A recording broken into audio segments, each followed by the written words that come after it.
A lovely day to you and welcome to Thick Delete on West Africa Democracy Radio 94.9 FM, Dakar, Senegal.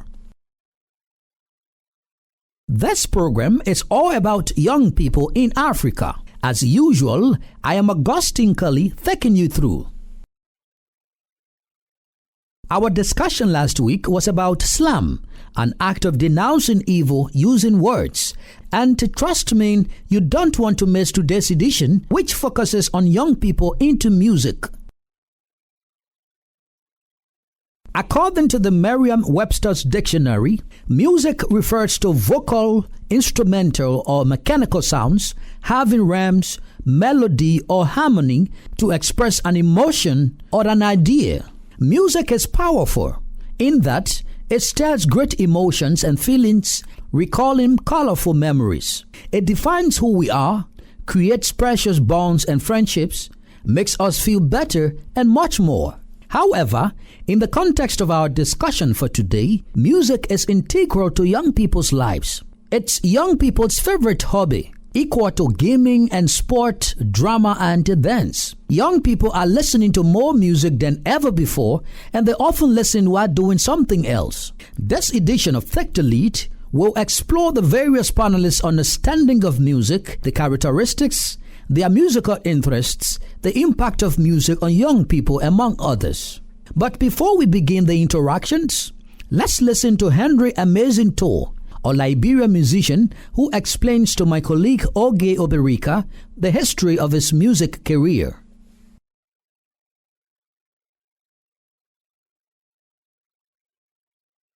Hello, Amiz, and welcome to West Africa Democracy Radio. Kindly introduce yourself to our listeners and give us a backstory about what led you into music.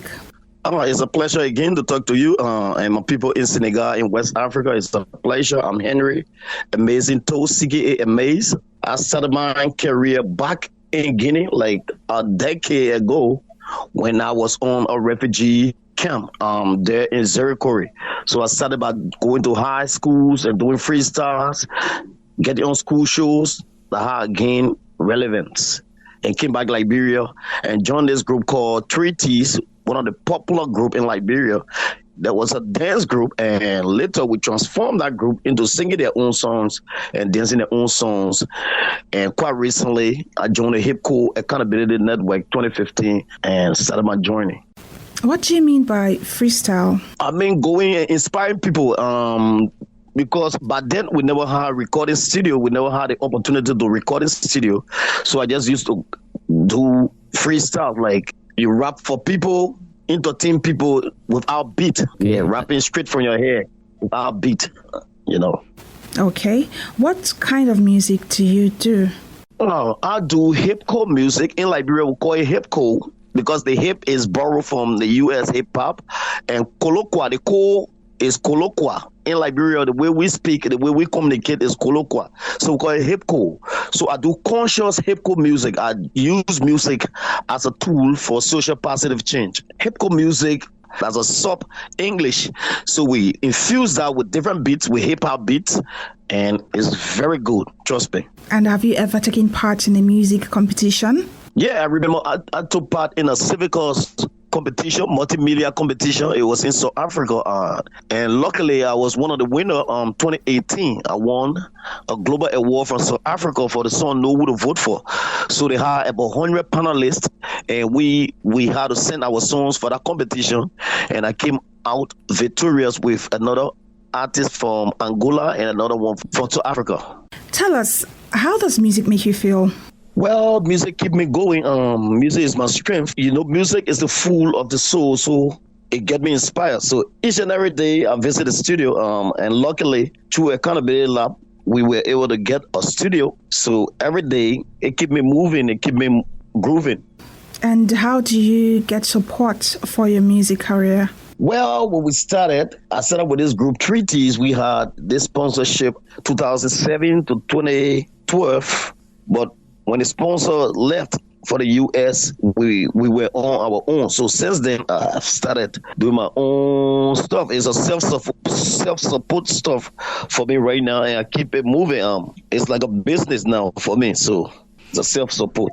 It gives us inspiration, but there are few challenges, but yet we keep moving because we were born for this. I think we were born for this. It's a God-given talent, so we don't want to give up. We keep doing it to inspire people, and we're also using it as a business as well for now because, you know, you got a skill. People call you to do piece of job. People call you to do concept writing. People call you to do project songs, and that's how we keep moving. Let me ask, how would you describe young people like you who are going into music, and what impacts does it have on their lives? I think it's a great thing to get amazed because I've inspired more than 100 other artists, and I don't just do it by myself. Through the collaboration with Accountability Lab, we got this project called Voice to Rep. Voice to Rep started in Liberia. It's an underground program. Started in Liberia. It's in Nigeria. It's in Zimbabwe right now. So what do? We groom those young artists. We mentor them. We train them. And we bring them out doing conscious music. But what happens later, most of them follow, you know, everybody go for the fame. So most of them go for the fame. They sway away at times because they want to sing about love. They want to sing about drugs and stuff like that. So, but we keep focused, and the focused ones, we are still working with them through the Voice to Rep project.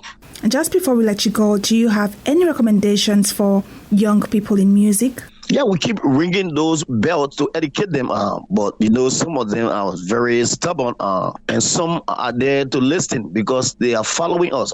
We keep inspiring them. It should inspire them. Yeah, but everybody got their own path. You know, some artists when they coming up, they let them do things their own way.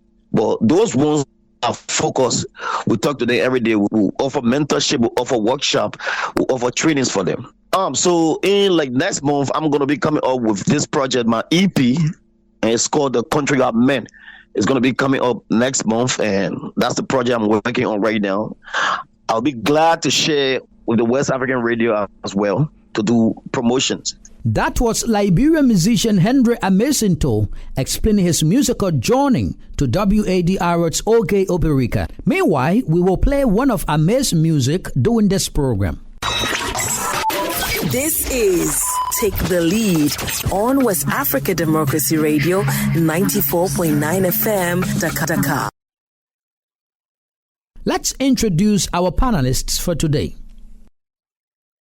Our first panelist is Pamodu Yafa, a musician, songwriter, and a comedian with the group called Bright Stars Entertainment that focuses on performing arts ranging from music, comedy, and poetry. Yafa studied Management and Business Administration at the Management Development Institute, MDR, in the Gambia. The second panelist is Silasi Akloso Mensah. Silasi, who goes by the stage name Samkat, is more comfortable singing reggae music, but is not limited to that. Samkat is a youth development advocate and country director of the Voices of Inspired Children Engaging Society in Ghana. Next is Jessica Jesse. As a graduate of Institute Travel and Tourism in the Gambia with a diploma in performing arts, Jessica is a singer, dancer, and an actress. She's also a human rights activist, an enthusiastic, self-motivated, responsible, and a hard-working upcoming female artist. We also have Prince Benjamin. Prince Benjamin, affectionately called PB, is a radio presenter, entertainment journalist, voice-over artist, and songwriter. He works for Class Media Group in Ghana and VOA Africa. Hello, ladies and gentlemen. Welcome to the program. Greetings, each and everybody. I am honored to be part of this discussion. Yes, I'm fine, and thank you. And I'm really happy that I'm able to meet with like-minded people from across the West Africa. Thank you. Greetings, everyone. It's an honor to be in this amazing platform. Not bad at all, Augustine Coley. Thank you so much for having me join this panel. All right. We'd begin with you, Pamodu Yafa, to share your personal understanding of the word music. Okay, when it comes to music, I can say it's an art form and a cultural phenomenon that involves organized sound and silence, creating melodies and bringing, words and lyrics together. It's basically something that pleases the ears. And then it has to do with melody It has to do with lyrics. It also has to do with recording. So it's a tool that people use to make sure that people are like to educate people as well. And it also has to do with either listening or dancing. So basically, this is what I understand by music. Okay. To Samkat, what's your understanding about music? I understand music to be a stand for which one wants to express their beliefs and their consciousness, in a rhythmic form, which resonates with people of different age, religious background, or even social status. So it's a platform also, actually, for young people to free themselves and to be able to speak to life without restriction. And basically that. And you always want to make sure that music comes from your soul, a thing that would help people to liberate themselves from mental slavery or anything that will bring any setback in their life. That's how I see music. I will get back to you. But Jessica, please share with us your understanding of music. Thank you so much for that question. For me, music is an art of producing a pleasing melody. It's, for example, how you send communication, but with rhythm and melody and harmony. Thank you. All right. Benjamin? So I think as human beings, we have so many ways we express our thoughts and the things happening inside of us in our lives, and also our opinions about the world outside of us or around us. And we do this expression through so many means. We speak, we write, we act or demonstrate. We do paintings and all sorts of, art forms. But I think the highest form of our expression is when we sing, when we bring all sorts of instruments together, or we turn all sorts of raw materials into music instruments, and we use that to express our hopes, our fears, our worries, our religious beliefs. It's a very high form of expression, and that is music. And also, just as we bring so many elements together to form various instruments, wood, animal skin, minerals in the ground, it's uniting element, and that's what music also does. When we sing and we engage in music, I'm not surprised that it brings all sort of races, ethnicities, religions, and people together. But then we will go to our dear brother Samkat. Samkat, please share with us, how do you think music is formed? How is it created? Music can be created in many, many ways, but then it has to come from somewhere. First of all, it has to come from within you. It could be a feeling, it could be a thought, it could be you following a trend, it could be you listening to someone else's work and you get inspired by that. But for me, music comes mainly just by doing other activity, like exercising, like studying, learning a course or something. Then maybe a theme drops in my spirit. So I pick the theme and see, okay, what can I write about this theme? After I'm done writing that theme in my songwriting, now I look at, okay, how would it sound? Would it sound better on a reggae tune? Would it sound on a dancehall tune? Would it sound better on an Afrobeat tune? Then you pick it from there. You go to the studio, you meet with the engineer who would add certain things, take certain things out. Then you come out with a complete work. So it's a long journey. It's not just one thing that comes with for everyone. It depends on how people are inspired to write. But mine comes from when I'm doing certain things, working, exercising, then it drops my spirit, then I take it from there. Okay, so while you do about your exercise, your work, and then you picked up the inspiration from there? Yes. I mean, it could be probably when I'm having a difficult time trying to finish something.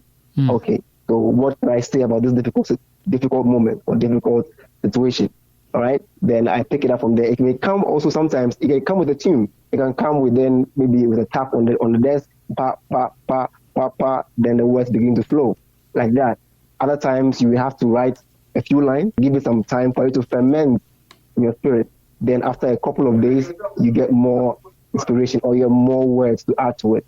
Then you want to look at the message you want to put behind it and how will this resonate with people. So after you have written your message, your song, you have arranged everything, now you want to look, how do we make this marketable and make it sound good to the listener? Right. So there are many ways it can come to people. Yeah. What's about you, Yafa? Have you had a time where an inspiration just overflow or overwhelmed maybe the thing you were doing or the situation you were concentrating about, and at that moment maybe just one or two voice sound came to you and you tried to roll out, you started singing out? Thank you very much. I am part of a group called Bright Stars Entertainment, Gambia. Basically we do comedy, we do music, but most of the time, anything that we put out there, it is always music intertwined with the comedy. But like a music can go with comedy, music can go with anything. As far as the rhythms, like the rhythm is there, as far as the melodies is there, as far as it's musical, you can intertwine it with anything we want to do. So basically, as a group, our songs are mostly inspired by advocacy. For instance, today, like we work with the UN offices, we work with the ministries. But how we started basically is like we would just think of something, like something going on, then we create a song out of it. So most of the time, basically, I am a songwriter, even though I cannot produce, but I am a songwriter. So most of the time, how our songs are composed, we would just think of a topic. Like, for instance, today, if it is on drugs, like, for instance, we will first, research, like make a research about it. So when we have the content, then we will, most of the time, what we do, like we will go to YouTube and then have a song downloaded. So there you will have a demo of what you want. So if you have an instrumental downloaded, then you will go in line with the rhythm, then you create your lyrics, like the words. From there, we go to the studio. When we go to the studio, like we will meet the producer and then we tell them that this is how we want it to be. So the producer will remake the beat, but also culturalize it. Like, for instance, localize it in a sense, whereas like it will be in line in what we do as far as our culture is concerned. Because you cannot just take any downloaded beat. At the end of the day, like you post it on your YouTube channel, then copyright will be there. So, but then most of the time we just, have a song downloaded. When we download it, then we will have the lyrics there. Or sometimes what we do, we just go to the studio straight and then we do percussions. Like we will create melodies, melodies together as a group. And once we are done with it, then we will go back with the beat. We start writing our lyrics. From there, we will go and then record. But most of the time, we will create a song within the scope of 30 minutes. Most of the time, like we will just write a full song or maybe two songs in 30 minutes or an hour. So most of the time, I will be the one doing the songwriting.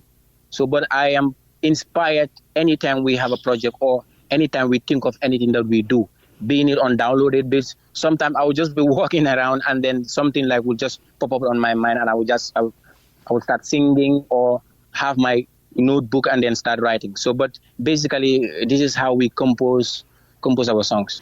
This is how we're inspired, yes. All right. I'm also concerned about not just maybe the music, but I'm also concerned about how structured are the songs that musicians sing, including some of you who are musicians on the show today. And I will get back to you, Yafa. But Benjamin, what do you think of this in terms of how songs or music are structured? Right. So, Coley, usually music is an expression. So for some people, they would say there's really no method to it. It's just expressing yourself. However you feel or how the music comes to you naturally is how you put it out. However, just as all forms of expression, some would say when it's going beyond yourself and your immediate circle of people, when it has to be, let's say, international or has to go beyond your tribe, your ethnic group, has to go beyond your race, beyond your continent, it has to be in a certain form, which would easily reach the next person. It's communication. You don't want a case where you intended this. However, when it reaches the consumer or the one listening to you, they misconstrue what you were saying. So usually they break it into different forms. You would realize that sometimes, depending on the genre of music that you are working on, some have verses, they have a pre-chorus, they have the chorus. So the verse is usually what explains what the chorus is. Or if it's a story you're telling in the song, the verse is the one that has the most details. The chorus is usually the summary of the entire song. So if you miss all that was communicated, all that was said, if you hear the chorus, you would know what the point of the song was. And usually the chorus is the most infectious part of the song. I love what some cat said. He said something about allowing the song to ferment in your spirit and bring it out. I think it's a very powerful way of putting music because it explains how you can just hear a chorus or a line from a song and you can't get it out of your head. Sometimes they call it an earworm. So yes, there is the verse explaining the chorus or the concept of the song. There is the chorus, which is the most infectious part or the one that would attract people to the song. There's the pre-chorus, which is a bridge between the verse and the chorus. Some also have a bridge. Afrobeat, for instance, doesn't have a lot of bridges because it's quite straightforward. But usually when you get used to listening to the verses and the chorus of the song, there's a part of the song which is usually to the end of it, which somewhat different from all that you've repeatedly heard in the music, and it brings a bit of closure to what the verse said and what the chorus was saying. So this is what some people do these days as well, especially internationally. If you're looking at a composer like Max Martin, who handles a lot of the hit songs and a lot of the viral songs coming from America for musicians like Justin Bieber and the rest, they make sure that the chorus comes in. If it's not the first, they make sure it comes in before 1 minute because of the attention span of people. People don't have a lot of time on their hands these days, so you want to catch them as soon as possible. So the chorus is used as a bait, and it comes in, it should come in before 50 seconds in the song. That is what he uses to catch people's attention when he writes these pop songs that are very catchy. However, these are just rules that you can bend at any time you want. It's not by force. No international criminal court is going to hold you, because you didn't use these rules. It's your expression. However you want to express yourself, you are free to do it. However, it comes also with especially these technicians or maybe the musical producers who would tell me to be producing these music, to ensuring that the way you mix the music, produce the music out to the extent that even the person who has the inspiration, you could be of a help by telling them that I had to bring in the voice or the chorus of the music instead of the stanza, to showing that the public will be carried away just by hearing the chorus of the music, and then they could have that patience to listen until the end of the music. That's why you're coming with the various voices, but with the chorus, it signals just the appetite of listening to the music. You're right. The chorus is aimed at the appetite of the people. What can you do? Again, going back to what some cat said, if something is fermented, it's alcoholic. So it gets you easily. And when you consume alcohol or any form of drug, especially for recreation, pardon me for using this example, but it's a very powerful way to explain how music becomes so powerful. What happens is your inhibition, what typically would have you, your self-control, your self-control is tampered with. So that's why music can become very dangerous. And that's why they say music hits you. It hits you in a way that it can overcome you. It overwhelms you. It sort of hacks into your emotions. And it's because it's an intoxicant. You can argue. Again, this is me philosophizing with what some cat said and what my view of music is. But one thing that you said, Coley, that is very useful is that when you go into the studio with your idea of a song, the in the studio definitely has a say, and they can guide you and they can bring their opinions to bear on the song. So you may walk in with, let's say in color terms, you may walk in with a song that is red, but you meet the producer and the producer also has the blue, and it comes together to become purple or violet or whatever you like. However, again, if you're the one who is paying for the final cut or the master of the song, if you are, again, that's if you're the executive producer, your say is final. Whatever you want is final. But if you would also listen to the producer, because they are of a certain expertise, they've been in the industry presumably for a while, and they can color your song, or they can tell you some industry secrets, the listening habits of people, because it changes over time. Who is the target audience? Do you want to write a song for an international market? Do you want to aim it at the Grammys, or you want a local song that people can rave with, and all of that?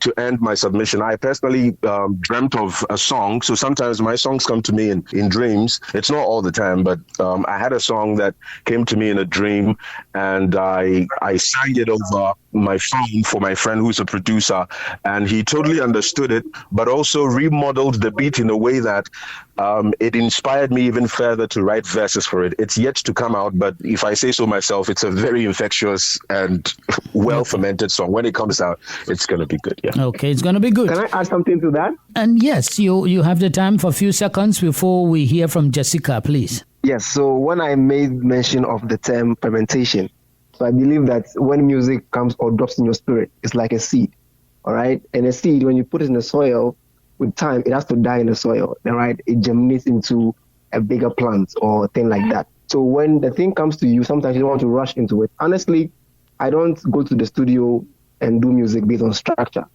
I do the music based on how it flows, like how Benjamin said earlier. The only time where I follow structure is when my brother Yafa mentioned earlier, where you pick a rhythm from, let's say, outside, and you are able to create lyrics from that rhythm, then I'm forced to follow the structure. But beyond that, when I go to the studio, or how the music drops in my spirit, I want to flow with that energy. And after the producer or the engineer may look at it and say, okay, fine, let's tweak this part, let's add this part, and let's make this part this way. Then, yes, add a little bit of flair to it to make it sound a bit better, but then it will maintain the feel of how it came naturally. To me, that's what I wanted to add. Thank you. Thank you, my brother. Now, to you, Jessica, please let's know how you wake up one morning, one evening, and you begin thinking about a specific music that you want to do. How does the inspiration come about in you? Thank you so much for that question. For me, music creates a safe space for me. It's a means of communication that I can communicate with myself and to others. So when I go out, if I meet new people or new things, I pick something from it. Then when I go home, I will sit down and then think, and then I'm go through my whole day programs. Then I can pick something from there, and then that's where the music comes, and then the rhythm, and then everything starts coming and coming and coming. So what kind of music do you do or sing? I do Afro and R&B. I hope you will send me some of your music so that we'll play on the West Africa Democracy Radio. Other people on the platform too. Okay, thank you. And that will be nice, but my music is not yet out. Okay, so it means you are still recording them in the studios? Yes, please. That's good. We can't wait to also get them. But then I will also still with you in terms of what drove your passion to doing music, what attracted you, and how are you being helped in the process? Thank you so much for that question. For me, why I engage myself into music is because I want to preserve our heritage. I want to preserve the Gambian heritage. So I think through music, I can preserve our heritage, because when I sing in my own language. The local language in the Gambia? Yes, that is my local language. What's the name of it, that local language? Koroninka. It's like Jola, but it's not Jola, but it's similar to Jola. Okay. In the Gambian language here, yes. So, like, how many minutes do we expect coming up maybe before the year ends? You have like 2-3 coming up before December? Yes. So how are you being helped in the process? Or you are single-handedly doing it as an individual? How are you being supported in the process? I can, okay, thank you. I can say I am singly, I'm helping myself right now, because I believe most Gambians, they will only help you when you have your product outside. And then you get to produce or to bring my song out. So right now, I'm just growing and helping myself. And Jessica, it's good Can that I add a little bit to it? I know you want to come, Yafa. You coming in very quickly, and it's good that we have Mele Samkat, we have Benjamin, and many of you people who have labors and doing some work. I hope you're hearing Jessica. I mean, you know what it means to be in Ghana or Nigeria and have an artist you're bringing up in another country working with. I'll come to them. They will respond to that question. But let's hear from you, Yafa. You were coming in. Yafa, go ahead. You are coming in, please. Yes, like I just want to add a little bit to what you asked, Jessica, about like how is he being helped, through the process. Mm-hmm. When you look at the Gambia here, our entertainment industry in general is not that well structured. Basically, that's the truth. Like compared to Nigeria, compared to even Senegal, most of the time, like you help yourself first because you go out there, you write your own songs. You are not, easily helped by people or by the industry, like in general. So the road to success in the music industry in our Gambia is not that easy, especially for young musicians in the Gambia. So the challenges we face are real and significant, from limited resources and access to proper training and education to lack of infrastructure and and support for local talent. Young Gambian artists often struggle to break through and make their voices heard on a global scale. So, but then despite the challenges, the resilience and determination of the young musicians in the Gambia are truly inspiring. So we continue to create, innovate, and push boundaries by ourselves. Like we help ourselves, we go to the studio. Like for instance, today, Brightest Entertainment, like in general, where we are a group of 4 people. Like we all met through the Red Cross. Like we are all Red Cross volunteers. So basically, like we joined the Red Cross in the Gambia for volunteerism. But then if you look at it, like you will see that the Red Cross is a university of its own, that you can learn so many things there as far as, because you see a lot of youth from different backgrounds with different talents. So most of the time, like you are inspired by what you have. Okay. So basically for us, we just joined the Red Cross for volunteerism, but we came to realize that we were built with a lot of talent. That is, the acting, the comedy, and then the music. So when the music, came in place, that is where we started doing things and we started recording our songs. This is it. So, but then initially you help yourself first, then others will come. But it is very, very hard to be helped by the national music, like our music industry here. We have so far talked about music, its structures and characteristics, including the panelists' interest in music. We are now taking a break with this song titled, What Have You Done for God? By Liberian artist Henry Amasinto, alias Amaze, featuring Native.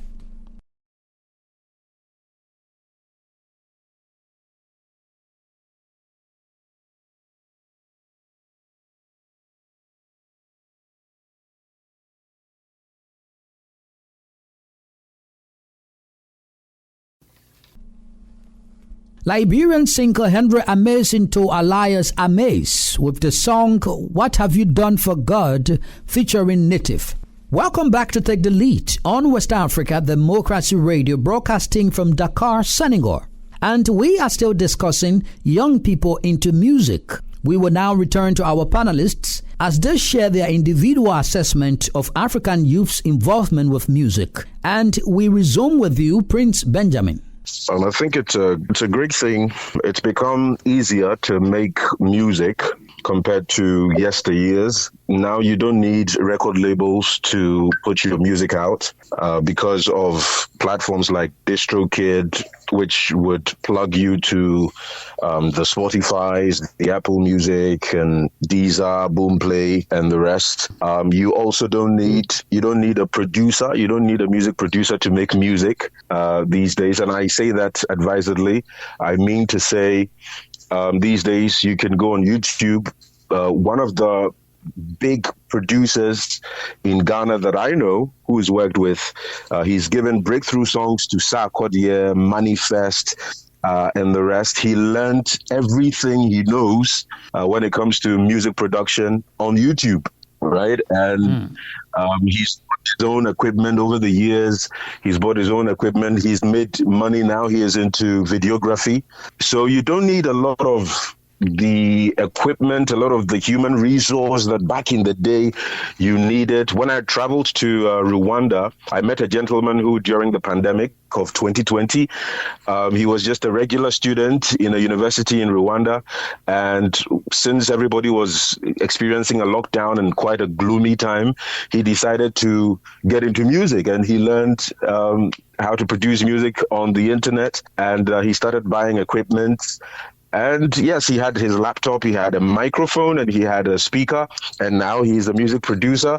He charged me about, $20 to just record a line. So when I went to Rwanda, I had to record a voice-over correction that I had done in Ghana. I had to quickly correct a line in Rwanda, and he charged me for just that line. He charged me for $20 US. And this was someone who was totally not into music before the pandemic. So he's now into music. He's a producer.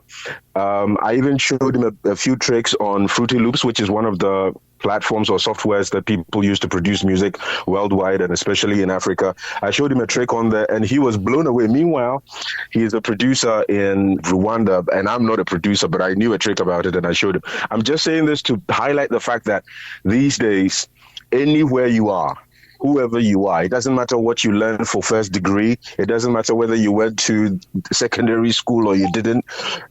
You can learn how to produce music so easily. You can learn how to write music so easily, because knowledge has spread about all over the world, and accessing knowledge, sharpening your skills has become so easy. And so it has this economic value that is bringing to the young people of Africa, especially because of our unemployment rates. Music is employing a lot of people, and it's also reviving a lot of African pride. So generally, that's my thought. Yeah. Okay. What's about you, Jessica? Thank you for that question. Young people in Africa, I can say, are really hitting the sky, especially the Afrobeat, for instance, is taking over.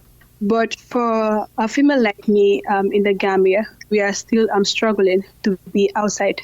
Because looking at the Gambia, our population is not like the other countries, like Ghana and Nigeria. So we struggle with views, we struggle with having the proper trainings and the equipments we need for to have a very, very good music. So I can say here in the Gambia, I am staying with my parents. So sometimes maybe if I have a play or somewhere to go to and it's very late, so it's kind of difficult because I am a female and they are worried about my security. That's right. I will get back to you, Jessica, but let's hear from Samkat. All right. Before I even continue, I want to really acknowledge Benjamin for the description he gave about the music scene and how young people can take advantage of technology and the kind of open space we have now for creative and artists. But when I listen to my dear Jessica, I'm a bit sad because you can see that as someone who wants to be heard, and she's not getting that kind of traction yet. But it will take a while. And what I want to say about young people in music is that young people have to understand. Okay, first of all, let me answer your question. Today, most people are interested in listening to something which will make them jam, which will make them dance. And a song that will require them to do so much thinking. Let me say this carefully. Oftentimes, you find people just looking for songs that will make them jam, sing at the club, give them some kind of highlight. But it is fair because music has a face. Okay, there is a particular kind of genre for every mood, every emotion, and every occasion. So unfortunately that sometimes a lot of the dancing tunes have taken over. But then when you take a step back, there are other people who are doing quite well in the scene. Recently, we had our brother from Jamaica. I don't know if any of you have heard this, Buju Banton, where he said that Afrobeat is now about fuckery, excuse my language, which I found very disturbing. I believe that even though, there are even the hot artists we have today, if you listen to Burna Boy, some of his songs are really motivational. Some of his songs really will make you reflect if you really sit down and listen to the songs carefully. The one thing that I'm very concerned about is how young people enter into music. There are two ways to enter into music. One, to get popularity, or two, to contribute to the industry. If you find most people who want to gain popularity, they may jump on the bandwagon, which is the sex, the drugs, and the crime, which is something which people want to just promote. But then if you want to contribute, you look at advocacy, you look at development. And yes, more people are going into the quick fix, the drugs and stuff like that. But I believe that if we have a system that would invest in conscious music, we would do a lot to change the outlook of how Afrobeat and music is working across Africa. Okay. More now, it is more of the clubbing, but then we can do well to make it more conscious, because we have more people who are struggling politically, people who are struggling in terms of education, people who are struggling in terms of development. How do we use music as a tool to encourage people and to motivate them to speak out the truth? Thank you. Okay. You, Samkat, you also recognize Jessica's situation in terms of her voice struggling to be heard. You're from Ghana along with Benjamin. So, like networking, ensuring that, yes, you are from another country, but you could also be of help to another underground artist in another country. What do you think in terms of collaboration? Yeah, collaboration, I think it's easier now because of technology. We can just listen to each other and see what we can work out. But then, my dear Jessica, I think what I would say, which is very critical, is that you just have to create room for yourself. If no one will create room for you, you have to create one for yourself. And then opportunities will come. For me, for instance, I'm always available. We can talk offline. I'm sure Benjamin is out there. If there's something we believe we can work on, we can always work on that. Trust me, it is not easy for just anyone to want to put you and make you the star. Everybody's trying to be the star. So it will come with some kind of setback, but then you still have to thrive. And now that we've met here, it's easier for us to collaborate and move forward and do something together. Okay. At this juncture, what could you recommend to maybe music producers, musicians, young people who are desirous of becoming musicians or music producers or engineers that will make some impact, not just on their personal life, but the society they live in?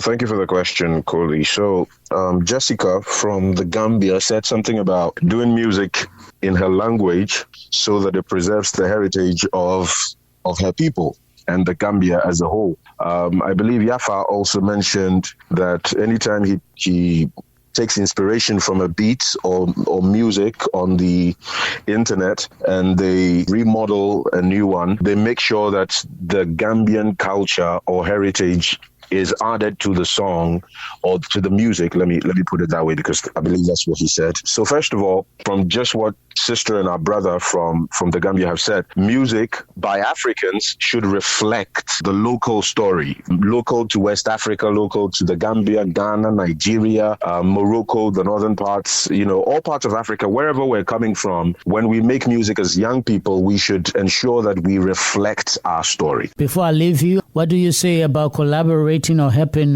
Jessica? There are plans for that already. I've been to the Gambia and I had a taste of entertainment there, and I'm happy to hear from Yafa and Jessica. I've spoken to some producers in Ghana about, touring and reaching out to, these parts where Ghana and Nigeria especially very fortunate to be on the progressive front when it comes to entertainment and music. So making plans so that we can reach out to Jessica and others on the continent so we can grow together. That's wonderful. Yafa, your recommendations? Yes, my recommendation will be coming together as one. So I believe the recommendation will be first from our own end, creating an industry that will help young people who actually have the passion and the love for music. That is first. Trying to teach them, that type of music to do. Yes. Okay, thank you. And Samkat, your recommendations? First of all, I want to say that let us all give music the needed respect.